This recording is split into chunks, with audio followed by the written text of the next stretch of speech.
Greetings to you.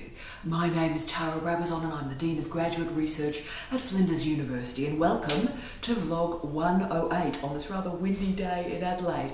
And Vlog 108 is titled Information Literacy, and yes, this is the start of another trilogy. We're going to start with information literacy, then move through to a discussion of grey literature, and then finish off by exploring how and why references and referencing matters so much to examiners. Okay, well, let me tell you how I got here. In the last 5 or so weeks, I've been reading a lot of theses every single week. It's been quite intense, literally sort of 5 to 8 theses every single week. So I've been really immersed in the drafting process.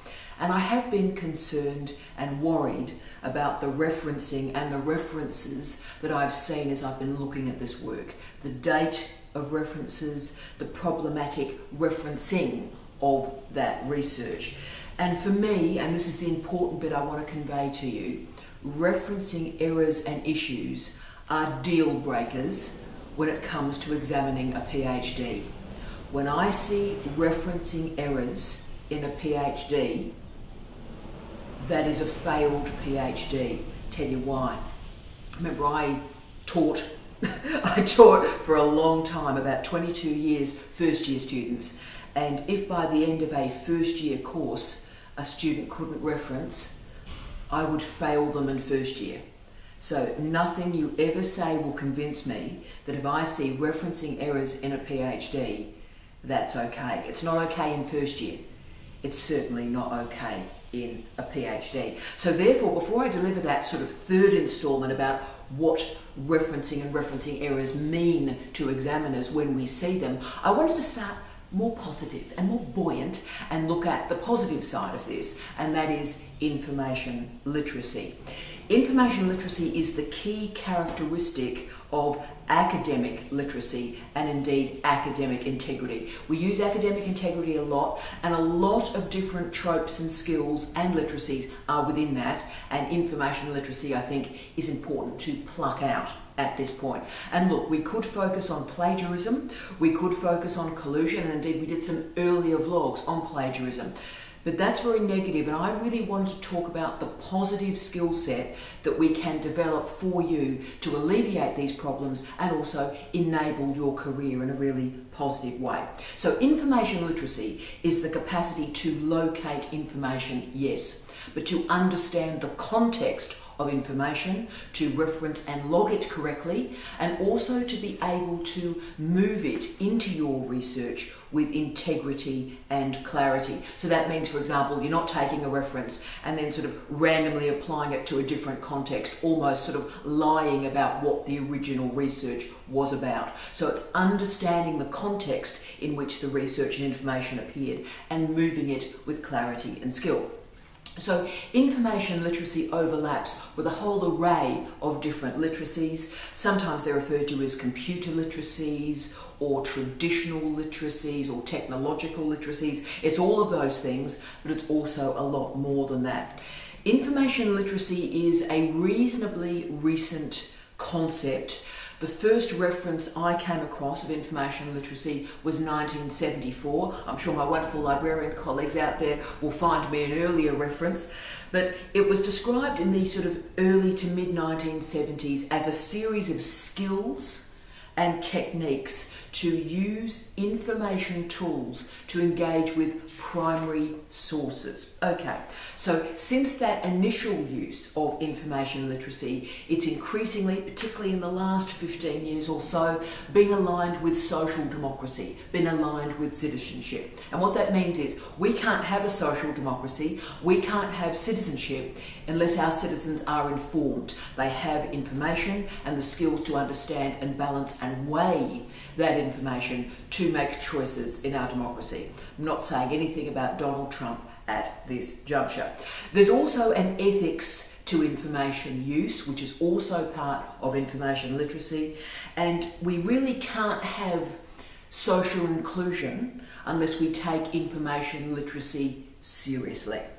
So that's about citizenship, but for PhD students, Information literacy is absolutely everything. It is, if you will, the first step and the first stage when I'm assessing you if you have academic integrity. So that's how important this is. This is the first deal breaker. I open a thesis and I'm looking for information literacy skills. If they're not there, I don't bother assessing anything else. So I'm looking at, can you access information? Can you evaluate information? Can you use it with rigor?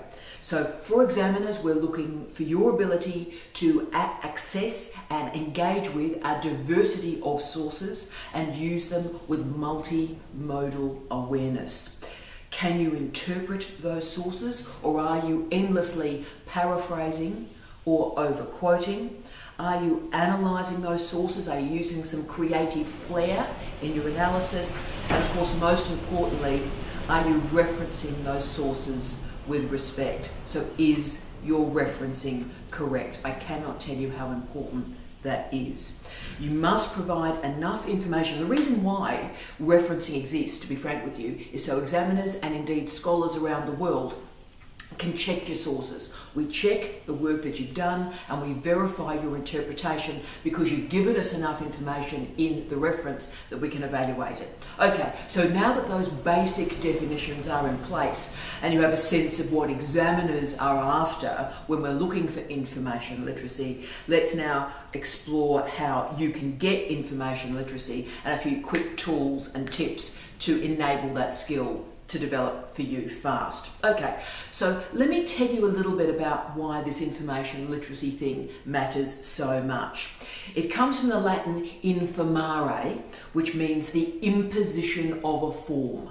The imposition of a form. I find that really interesting. So you can see right from the start, the origins of the word information. It's about power, about something being imposed on something else. So we live, and it has been described for the last 25 years, we live in an information age. Information is everywhere. But what does that information actually mean? And how can we shape it and frame it and render it meaningful? So I'm really interested, sort of post-Google in particular, in the two parallel movements that exist in our time and place. Firstly, the extraordinary amount of information that's available for the digitally literate, but secondly, at the same time as information literacy skills have never been harder to attain. So we've got all this information, and yet how many of you at any point in your academic career have done a course or done even a part of a course on information literacy? So that is a fantastic paradox of our time. The problem, therefore, is not in Google. It never is in a search engine. The problem is a lack of information literacy you hold before you enter Google. So the strength and indeed the weakness of Google is just about everybody can find a little bit of information. We use our already existing skills, our already existing vocabulary to find stuff that we agree with. That's the nature of Google. So we're hungry for information and Google can provide it to us in nice bite-sized chunks. So if we're hungry for food, we go to a McDonald's drive-through. If we're hungry for information, we go to Google. But you see, the point of education, the point of learning is to challenge you, to question you, to agitate and shatter just a little bit the framework of meaning around you. And think about a PhD program. You're not just finding out stuff you already know. The whole point of this program is that you're challenging yourself, you're challenging the discipline to find an original contribution to knowledge. So using low-level information literacy skills are simply not going to get you there. So the problem is not in Google, the problem is not in any search engine. The problem is our vocabulary. Have you got the vocabulary and the skill set, the academic ability to put the right terms in? To give you a great example, say you're interested in post-colonialism, right? That's great. Now, if you don't know who Etienne Balibar is, then you can't put his name in a search engine to get some interesting, powerful information on post-colonialism. So unless you've got the knowledge system and the vocabulary, you're not actually going to get the high quality returns from Google. So Google, if you will, has dumbed down information literacy. We cannot put words into a search engine that we don't know. So to find better information, we often have to move between different search engines, move between different platforms, think about multimodality, widen our vocabulary, and understand the really key and emerging researchers in our field. So therefore, what we need to be doing when we're dealing with information literacy is understanding the difference between information literacy and technological literacy. Just because you can use the tech doesn't mean you have anything to say or put into the search engine. And think about the verbs we use to understand the web. So scrolling, surfing, linking. All of this is about superficial knowledge, the stuff on the surface. How do you get deeper? How do you create those deeper interpretive skills? So think about your search patterns. How often do you use the directory of open access journals? Do you even know what the directory of open access journals is?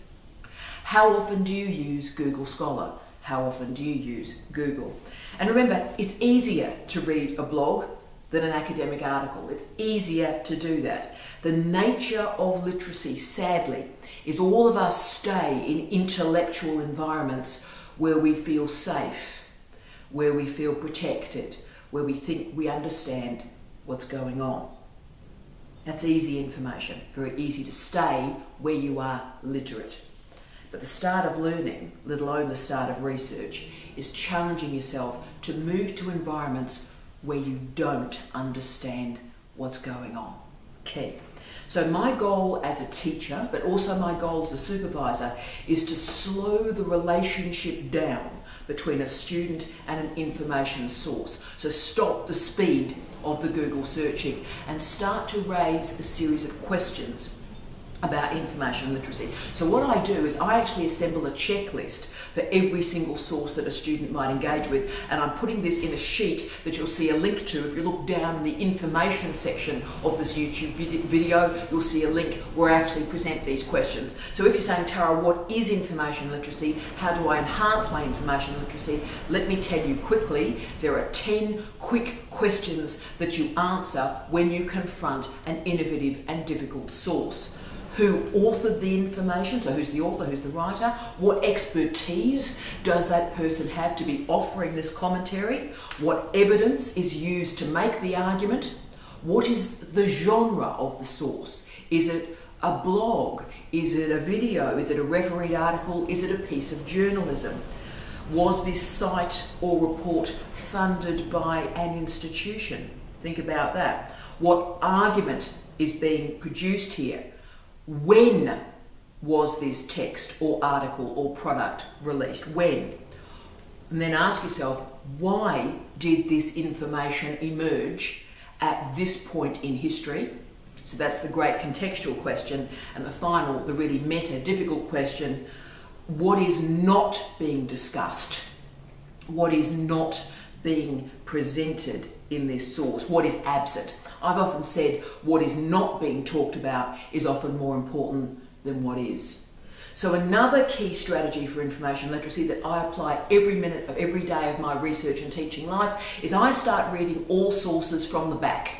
So before I start reading any book or refereed article, blog, anything at all, I look at the reference list first. So I know exactly who this person is by the caliber of their references. And I go, oh, right, so they're really bad references, so this is going to be well dodgy, and often it comes to pass. So always remember, look at the back and make a judgment about the interpretation that's going to be there first. Start at the back and then go to the front. Okay, just think about it in your daily life, right? If you come across a bloke dribbling with a weird hat and a needle in his arm, you're not going to believe him. But how often do you read random stuff online from some random blogger and believe it because you don't look at the references at the end? So Google is popular not because it's right, not because it's appropriate, but because it's easy and quick. And we live in easy and quick times. But at university, let alone in a doctoral program, I'm going to demand more of you than easy and quick. You've got to work harder. You've got to find me better information. Okay, So the time has really come, I think, for you to think overtly about information, how you find it, how you evaluate it, and yes, how you use it. So this is not a question of choosing between offline and online sources. In fact, it's the exact opposite. It's thinking reflexively about how you integrate the analog history of ideas with the digital history of ideas. That's important. And I think the challenge we've got is that technical competency is starting to mask a lack of information literacy. So this means that students particularly are finding some pretty basic information and they're not drilling as deeply as they need to drill to develop that originality. So let me just, if this helps, one other model I'll give you of information literacy to move you through the stages of information literacy. A wonderful scholar in the late 1990s called Mary Mackin Horowitz developed 4 stages of literacy, like 4 slices of literacy. This is, and I not only apply this to literacy, I apply this to life. And those 4 stages are everyday literacy, applied literacy, theoretical literacy, and reflexive literacy. So think about them as slices, but also think of the horizontal movement: everyday, applied, theoretical, reflexive. So everyday literacies are gained in the family and the home environment. So early oral communication skills, early socialization, they're the everyday literacies. Applied literacies are often the development of a particular expertise, often called skill development. So that's the early days of school, learning how to work with language, learning how to write, so skill development. Theoretical literacy is when we start getting into the university environment, and that is thinking about academic disciplines and academic communities. So that involves both the production and the interpretation of texts in a formal learning environment. So this is specialised literacies, and this does occur in universities. And then we get to reflexive literacies. This is where you start to understand social inclusion, social diversity, the impact of diversity on information creation and selection. It's also where you discuss the limitations of disciplinary knowledge. So interdisciplinarity, transdisciplinarity, postdisciplinarity. This is where we start to engage reflexive literacy. So you assess the strengths and the weaknesses of your sources, of your platforms, and also your disciplines. This is the slice of literacy that is most radical and challenges common sense. You start to consider how media frame and shape the information that you are engaging with. This is multimodality.